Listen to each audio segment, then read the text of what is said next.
नमस्कार, राज्यसभा टीवी में आपका स्वागत है। मैं हूं दीपक डोभाल। 6 जिलों की 50 सीटों के लिए तीसरे चरण के चुनाव में अब कुछ ही घंटे बचे हैं। चुनाव आयोग ने तैयारियां मुकम्मल कर ली हैं। जगह जगह सुरक्षा व्यवस्था भी दुरुस्त कर ली गई है।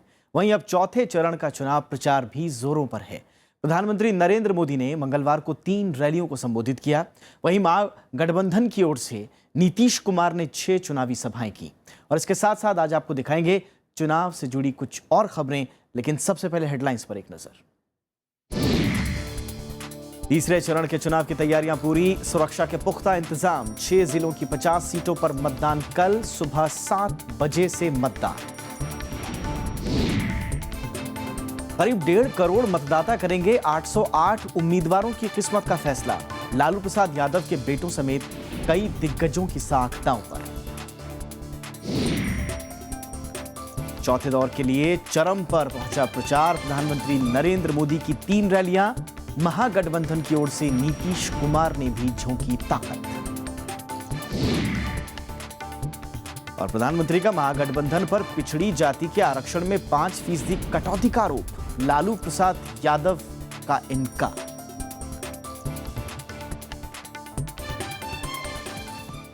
तो कल के मतदान के लिए चुनाव आयोग पूरी तरह से चौकस है। जिन 6 जिलों में मतदान होना है वहां पर सुरक्षा के कड़े इंतजाम किए गए हैं। चप्पे चप्पे पर अर्धसैनिक बलों और बिहार पुलिस के जवान किसी भी घटना का मुकाबला करने के लिए तैयार हैं। राज्यसभा टीवी ने कल के चुनाव यानी कि मतदान की तैयारियों का जायजा लिया। आप भी देखिए। तीसरे दौर के चुनाव के लिए जगह जगह तैयारियां जोरों पर हैं। राजधानी पटना सहित सभी 6 जिलों में फिलहाल तैयारियों के ऐसे मंजर आम हैं।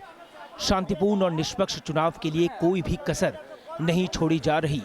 शहरी इलाकों में ईवीएम मशीनों को मतदान केंद्रों तक पहुंचाने का काम देर शाम पूरा कर लिया गया। कुछ इलाकों में रात तक इन मशीनों को मतदान केंद्रों तक पहुंचा दिया जाएगा। पिछले 2 दौर के मतदान से चुनाव आयोग बेहद उत्साहित है।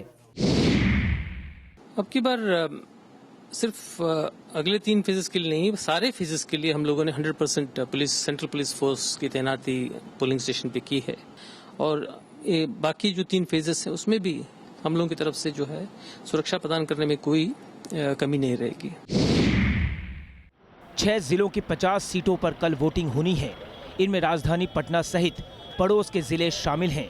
सभी मतदान केंद्रों पर सुरक्षा का जिम्मा पहले 2 चरणों की तरह अर्धसैनिक बलों को सौंपी गई है, जबकि ईवीएम पहुंचाने और पेट्रोलिंग का काम बिहार पुलिस पूरी मुस्तैदी से कर रही है। हम लोग फुल फॉर्म में तैयार हैं। किसी तरह का कोई प्रॉब्लम होगा हम लोग अपना संभाल कर लेंगे और चुनाव कराएंगे बढ़िया से, निष्पक्ष चुनाव कराएंगे। चुनाव आयोग ने अब तक भारी मात्रा में नकदी और अवैध शराब जब्त किया है। प्रशासन किसी भी आशंकित घटना पर काबू पाने के लिए चाक चौबंद है। पटना के अलावा दूसरे जिलों में भी जिला प्रशासन आने जाने वाले लोगों पर कड़ी नजर रखे हुए है। मतदान प्रतिशत बढ़ाने की कोशिश में चुनाव आयोग जी जान से जुटा है। निष्पक्ष चुनाव कराने के संबंध में जितने भी सुरक्षात्मक उपाय किए जाने चाहिए थे वे सुरक्षात्मक उपाय किए गए हैं। जो भी व्यक्ति मतदान के दौरान में स्वच्छ एवं निष्पक्ष चुनाव में बाधा उत्पन्न करने की कोशिश करेगा, उनके विरुद्ध दंडात्मक कार्रवाई की जाएगी। तीसरे दौर में 40 सीटों पर सुबह 7 बजे से 5 बजे तक, जबकि 10 सीटों पर शाम के 4 बजे तक वोटिंग होगी। कृति मिश्रा के साथ शिशिर चौबे, राज्यसभा टीवी, पटना। और बिहार में चुनाव के 2 चरण बीत चुके हैं। अब तीसरे दौर के मतदान के लिए तैयारियां पूरी हैं। हम आपको दिखा रहे हैं कि किस तरह से 6 जिलों की 50 सीटों पर 28 अक्टूबर यानी कि कल वोट डाले जाएंगे। आइए देखते हैं चरण में सीटों, प्रत्याशियों और वोटरों की क्या स्थिति है और चुनाव आयोग की क्या तैयारियां हैं। 5 चरणों में होने वाले बिहार विधानसभा चुनाव में 2 दौर शांतिपूर्ण बीते। यही नहीं, पहले दोनों चरणों में मतदान प्रतिशत भी पहले के मुकाबले ज्यादा हुआ। अब सबकी नजरें टिक गई हैं तीसरे दौर के मतदान पर। तीसरे दौर में कुल 6 जिलों में वोट डाले जाएंगे।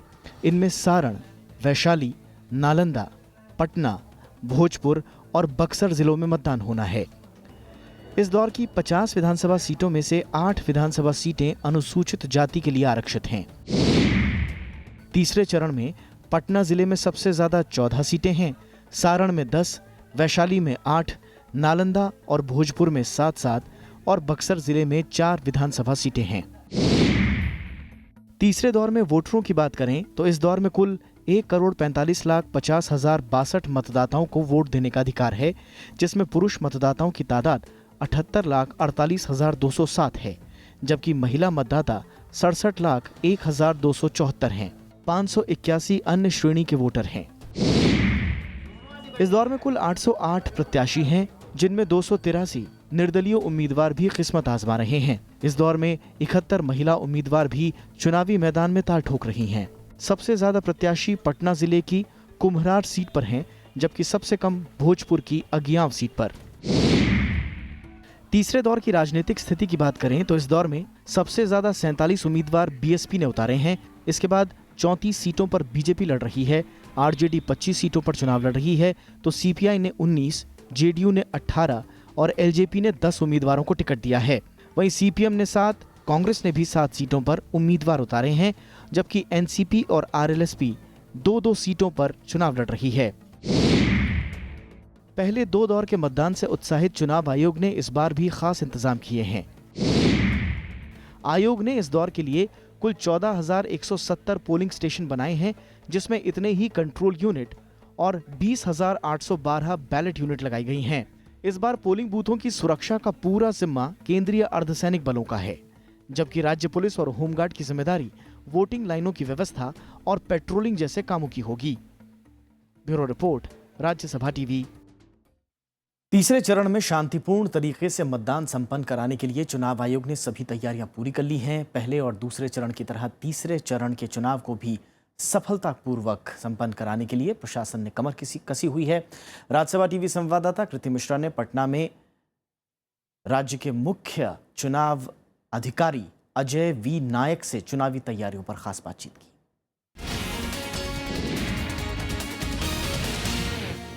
मेरे साथ अभी हैं बिहार के मुख्य निर्वाचन पदाधिकारी।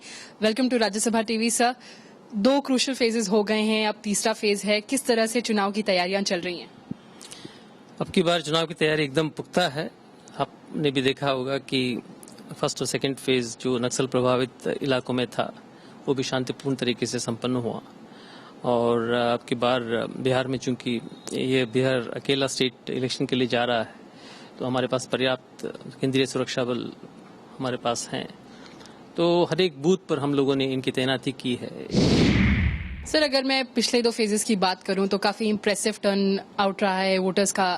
अगर बात करें तो इस बार क्या तैयारियां हैं, कैसे आप वोटर्स को मोटिवेट करना चाहते हैं? खासकर अगर अर्बन सेंटर्स की बात करें तो लगता है कि शायद कहीं ना कहीं वो एक छुट्टी का दिन मानते हैं, तो उनको मोटिवेट करना कि वो बड़ी से बड़ी संख्या में बाहर आएं और अपने मत का प्रयोग करें, किस तरह की तैयारी है? नहीं, हम लोग अर्बन एरियाज के लिए हालांकि कोई अब की बार तो विशेष प्रयास कुछ हुआ है। नॉर्मली अर्बन एपैथी एक फैक्टर हमेशा लोअर टर्नआउट के पीछे रहा है। पर पटना में भी हम लोगों ने जो रेडियो जॉकी वो काफी पॉपुलर होते हैं लोगों के साथ, खासकर युवा वर्ग के साथ, तो उनको भी हम लोगों ने डिस्ट्रिक्ट आइकॉन बनाया है, स्टेट आइकॉन्स बनाया है। धन बल की अगर बात करें, उसके प्रयोग पर अंकुश लगाने की काफी कोशिश की है इलेक्शन कमीशन ने। धन बल, बाहुबल, ये हमेशा इलेक्शन के साथ जुड़े हुए टर्मिनोलॉजी बन गया है। धन बल का खास प्रयोग बिहार के संदर्भ में नहीं रहा है, फिर भी अब की बार अप्रत्याशित कहा जा सकता है कि काफी हम लोगों ने एक्सपेंडिचर मॉनिटरिंग के दरमियान लगभग 20 करोड़ रुपया कैश अनअकाउंटेड और एक हवाला रैकेट को भी हम लोगों ने उसको ध्वस्त किया। किस तरह से सुरक्षा के इंतजाम पुख्ता किए जा रहे हैं ताकि निष्पक्ष चुनाव हो सके? अब की बार सिर्फ अगले 3 फेजेस के लिए नहीं, सारे फेजेस के लिए हम लोगों ने 100% पुलिस, सेंट्रल पुलिस फोर्स की तैनाती पोलिंग स्टेशन पे की है। और ये बाकी जो 3 फेजेस हैं उसमें भी हम लोगों की तरफ से जो है सुरक्षा प्रदान करने में कोई कमी नहीं रहेगी। और शिशिर चौबे पटना से हमारे संवाददाता इस वक्त हमारे साथ जुड़ चुके हैं। शिशिर, हमने देखा कि मुख्य निर्वाचन अधिकारी पुख्ता व्यवस्था होने की बात कर रहे हैं, लेकिन ज़मीनी स्तर पर क्या तैयारियां दिख रही हैं? किस तरह से तैयार हो रहा है बिहार कल के चुनाव के लिए तीसरे दौर के? निश्चित तौर पे हमने भी आज जायजा लिया था उस पूरे तैयारियों का, और हमने देखा कि जो बिहार में पुलिस बल हैं, सीआईएसएफ हैं, सीआरपीएफ हैं, बीएसएफ हैं, उनको बूथ तक भेजने के लिए दिन से ही तैयारी चल रही थी और सभी लोगों के साथ ईवीएम को बड़ा मुस्तैदी से हर एक बूथ पे भेजने का काम चल रहा है, ताकि जो चुनाव है वो निष्पक्ष तरीके से और मतदाताओं को कोई दिक्कत ना हो, इसका भी खासा ख्याल रखा गया है कि मतदाता अगर मतदान केंद्र तक पहुंचे और उनको कोई सहूलियत, कोई जानकारी चाहिए तो वहाँ जो उपस्थित लोग हैं वो उनको जानकारी मुहैया कराएं और मतदान में कोई कोताही ना हो और जो मतदान हो वो बिल्कुल निष्पक्ष हो। साथ में सुरक्षा की दृष्टि से अगर हम बात करें तो जो 10 संवेदनशील बूथ हैं उनके लिए भी चुनाव आयोग ने खासा तैयारी कर रखी है और कोशिश यही है कि जो 2 चरणों के मतदान हुए जो काफी चुनौतीपूर्ण थे वो इस बार मतदान में उससे ज्यादा आसान है अगर चुनाव आयोग के लिए कहें तो। और चुनाव आयोग खासा कोशिश में है कि जो इस चरण का मतदान है वो चूंकि ज्यादातर शहरी क्षेत्र हैं और वो आराम से इस मतदान को कराने में और उम्मीद की जा सकती है कि जो पोलिंग परसेंटेज बीते 2 चरणों में रहा है उससे ज्यादा ही हो। बहुत बहुत शुक्रिया शिशिर हमसे बातचीत करने के लिए। और चलिए अब हम रुख करेंगे अनिल चामड़िया जी का, जो कि वरिष्ठ पत्रकार हैं और इस वक्त हमारे साथ मौजूद हैं। उनसे हम राजनीतिक व्यवस्था की अगर बात करें, तीसरे चरण कितना महत्वपूर्ण है। सर बहुत बहुत स्वागत है आपका।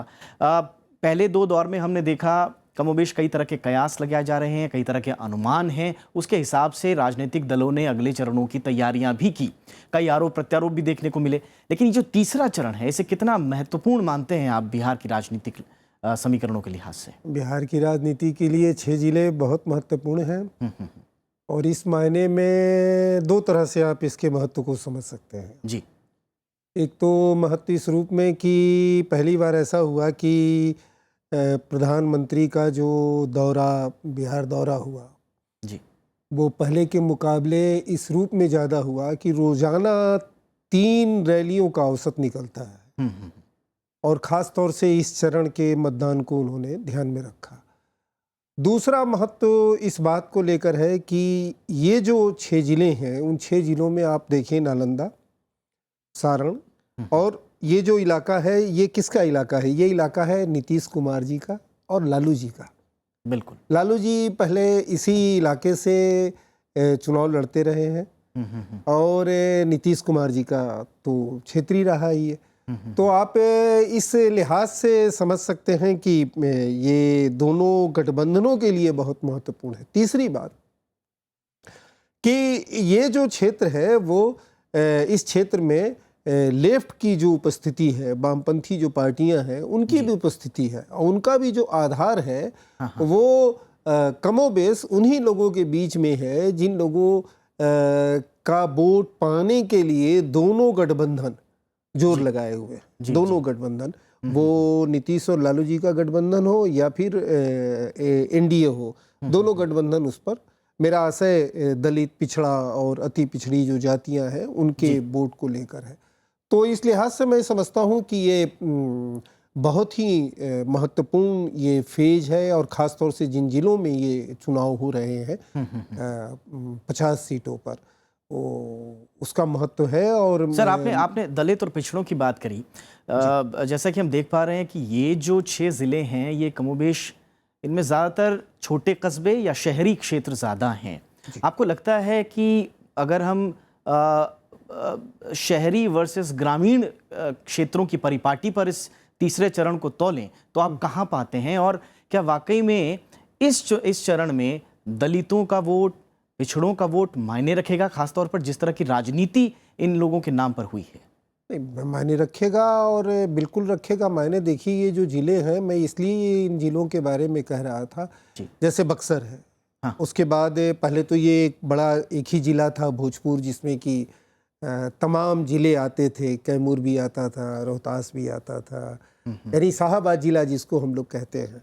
अब वो कई हिस्सों में बट गया है। अब जो आज हम जिन जिलों के नाम जानते हैं, बक्सर, भोजपुर, ये तो पहले शुरुआती दिनों में समाजवादियों के आंदोलन का भी केंद्र रहा है, फिर बाद में वामपंथियों के आंदोलन का एक बड़ा केंद्र बना और इसमें जो आंदोलन का जो आधार था वो जातियां थी जो खेती बाड़ी में लगी हुई थी, जो मजदूरी करती थी, छोटे छोटे 1-2 बीघा के काश्तकार थे, किसान थे, उन लोगों की ये भूमिका थी उन आंदोलनों में रही। और वही बाद में फिर इन तमाम पार्टियों के, जो पार्टी आज ये जिनको सामाजिक न्याय की पार्टियां कहते हैं या फिर जिनको वामपंथी पार्टियां कहते हैं, उनका आधार वही जातियां बनी जी। और आपको ये भी मालूम होगा कि अभी जब प्रधानमंत्री का दौरा हुआ और जी, बक्सर में गए जी तो उन्होंने एक बात कही कि वो अति पिछड़े वर्ग से आते हैं।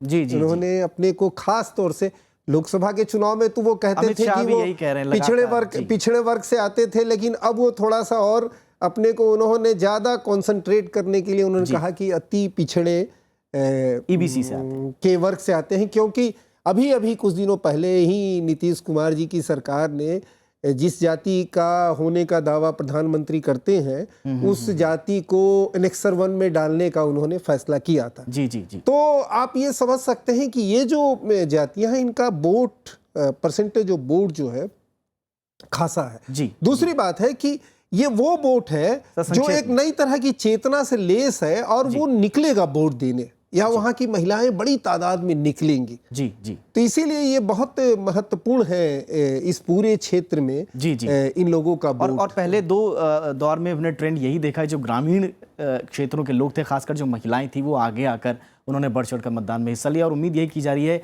कि पिछड़े हों अगड़े हों, बिहार की जनता के लिए ये बहुत महत्वपूर्ण चुनाव है और तमाम बिहारवासी बदलाव के लिए, अपनी पसंद का नेता चुनने के लिए या अपना भरोसेमंद चेहरा पसंद करने के लिए चुनाव में बढ़ चढ़कर बहुत बहुत सही बात है। बहुत बहुत शुक्रिया सर हमसे बातचीत करने के लिए और वक्त निकालने के लिए। चलिए आगे बढ़ते हैं। बिहार में चौथे चरण के लिए प्रचार तेज हो गया है। प्रधानमंत्री नरेंद्र मोदी ने मंगलवार को कई रैलियों को संबोधित किया। उन्होंने जनता से विकास के नाम पर वोट की मांग की, तो वहीं महागठबंधन के नेताओं पर कई सवाल खड़े किए। इसके साथ साथ प्रधानमंत्री ने जनता के सामने कई चुनावी वादे भी किए। अब बिहार में अंधेरा छटेगा, उजाला होके रहेगा, ऐसा दिवाली से आरंभ होने वाला है।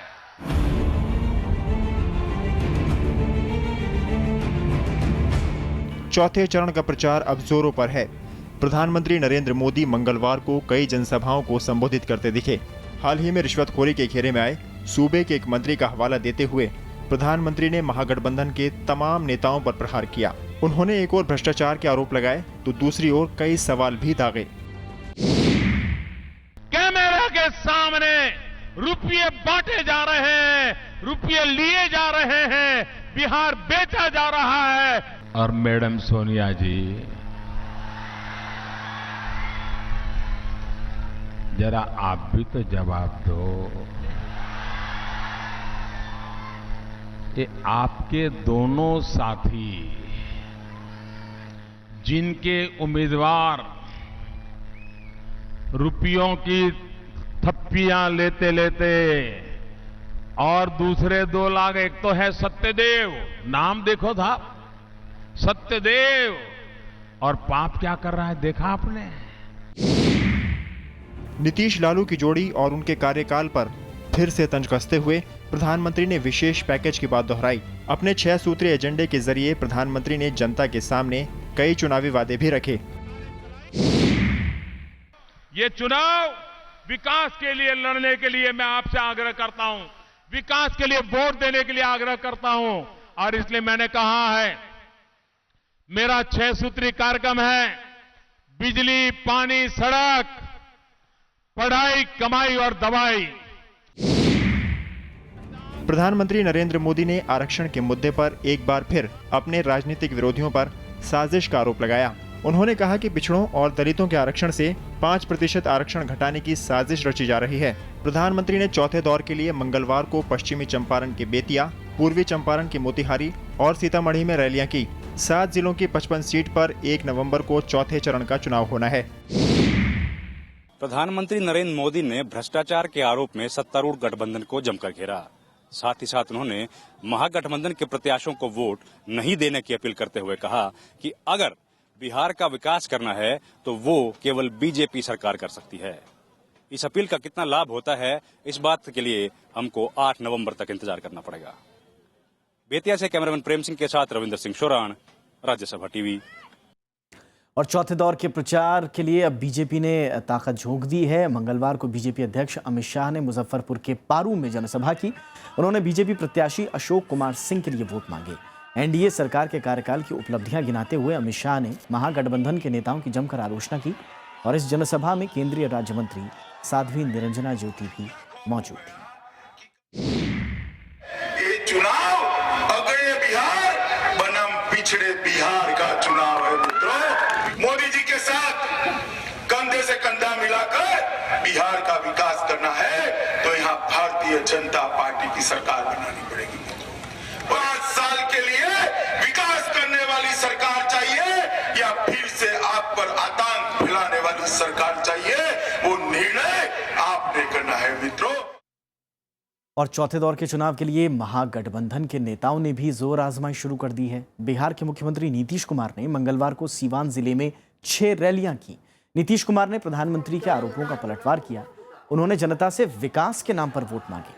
नीतीश कुमार ने सीवान के रघुनाथपुर, जीरादेई, बरहरिया, दरौंदा और महाराजगंज में चुनावी सभाएं की। मुख्यमंत्री की रैलियों में बिहार के शिक्षा मंत्री पीके शाही भी मौजूद रहे। हम लोग बिहार को आगे ले जाएंगे और आपको इतना ही वचन देंगे कि बिहार के मान और शान पर कोई बट्टा नहीं लगने देंगे। मेरे किसी काम से कभी बिहार वासियों को शर्माना नहीं पड़ेगा, बल्कि बिहार के मान और शान के परचम को पूरे देश में और ऊंचा लहराएंगे। आरजेडी नेता रघुवंश प्रसाद सिंह ने महागठबंधन की जीत का दावा किया है। राज्यसभा टीवी से खास बातचीत में उन्होंने कई मुद्दे सामने रखे। मौजूदा सरकार पर उन्होंने बिहार विरोधी होने का आरोप लगाया। उन्होंने कहा कि पहले से चली आ रही योजनाओं के बजट में केंद्र सरकार ने कटौती की है। स्पेशल पैकेज को उन्होंने झूठे आंकड़ों का जाल करार दिया। राजीव गांधी विद्युतीकरण योजना पहले से लागू है, उसमें 90% भारत सरकार, 10% राज्य सरकार। अब नाम बदल दिए उसका, पंडित दीनदयाल उपाध्याय ग्राम ज्योति योजना। नाम केवल नहीं बदले हैं, काम भी बदले हैं। उसमें था 90-10, 90 भारत सरकार, 10 राज्य सरकार। अब ये आधा बिहार सरकार, आधा भारत सरकार। हमारा बैकवर्ड रीजन ग्रांट फंड मिलता था 15 से 20 करोड़ हर साल, उसको इन्होंने बंद किया कि नहीं, कोई बतावे भाजपा वाला से मैं पूछता हूं। स्पेशल ग्रांट हमको मिलता था 1000 से 4000 करोड़ तक, उसको इन्होंने बंद किया कि नहीं। हमको 2004 से 2014 तक 6 लाख यूनिट इंदिरा आवास हर साल मिल रहा था। ये जैसे ही आए 2,70,000 कर दिया। और रघुवंश प्रसाद सिंह से ये खास और दिलचस्प बातचीत आप देख सकते हैं आज रात 10:30 बजे हमारे खास कार्यक्रम लोकतंत्र 2015 में। फिलहाल हम आगे बढ़ेंगे। बिहार की राजनीति में खास मकाम रखने वाली और राज्य की राजधानी पटना के चुनावी अखाड़े में महागठबंधन और एनडीए के बीच लड़ाई रोचक दौर में पहुंच गई है। विधानसभा चुनाव के तीसरे दौर में पटना की सभी 14 सीटों पर 28 अक्टूबर को वोट डाले जाएंगे। प्रचार आखिरी दौर में है, लिहाजा उम्मीदवार जनता को लुभाने की हर मुमकिन कोशिश में जुटे हुए हैं। गंगा नदी के किनारे बसा पटना दुनिया के प्राचीन शहरों में से एक है। पटना और इसके आसपास के प्राचीन खंडहर और अवशेष नगर के ऐतिहासिक गौरव के गवाह हैं। स्वतंत्रता संग्राम में पटना ने महत्वपूर्ण भूमिका निभाई और आजादी के बाद बिहार की राजधानी बना। इसी वजह से इसका प्रशासनिक महत्व भी है। इसके अलावा पटना राज्य में शिक्षा, चिकित्सा और व्यापार का भी प्रमुख केंद्र है। लेकिन लोगों को शिकायत है कि यहाँ जितना विकास होना चाहिए था हुआ नहीं। सरकार की अगर देखा जाए तो स्वास्थ्य में उतना कुछ खास नहीं है, क्योंकि लोग सरकारी हॉस्पिटल में ज्यादा यूज करना नहीं पसंद करते। बिसाइड वो पैसा देकर प्राइवेट सेक्टर ज्यादा चाहते हैं कि वहाँ जाए। शिक्षा का लेवल जो स्तर होनी चाहिए हमारे प्रदेश की, उसका स्तर बहुत ही निम्न चल रहा है। पढ़ने वाले बच्चे 100 में 1-2 है, लेकिन उसको भी ठीक तरह से नहीं पढ़ाया जा रहा है। व्यवस्था यही है। बिहार के हर युवा को एक अच्छा सा प्लेटफॉर्म मिले और शिक्षा हो, व्यापार हो या फिर और भी दिशा में, खेल कूद की दिशा में इनको जो है कि हर तरीका से इंक्रीज करें। राजधानी होने की वजह से पटना पर सभी की निगाहें हैं। पटना जिले में बांकीपुर, दानापुर, पटना साहिब, बिक्रम, पालीगंज, कुम्हरार, फुलवारी दीघा, मसौड़ी, मुकामा, बाढ़, फतवा, बख्तियारपुर और मनेर समेत 14 विधानसभा सीटें हैं। पिछले विधानसभा चुनाव में पटना जिले में बीजेपी ने 6, जेडीयू ने 5, जबकि आरजेडी ने 3 सीटों पर विजय हासिल की थी। पिछली बार बीजेपी जेडीयू के साथ थी, लेकिन इस बार जेडीयू आरजेडी और कांग्रेस के साथ मिलकर चुनाव लड़ रही है। ऐसे में जिले की सभी सीटों पर राजनीतिक समीकरण बदला है, लेकिन नतीजों पर इसका असर जानने के लिए फिलहाल 8 नवंबर तक इंतजार करना होगा। Bureau report, Rajya Sabha TV. लोकतंत्र 2015 में फिलहाल इतना ही। दीजिए इजाजत। नमस्कार।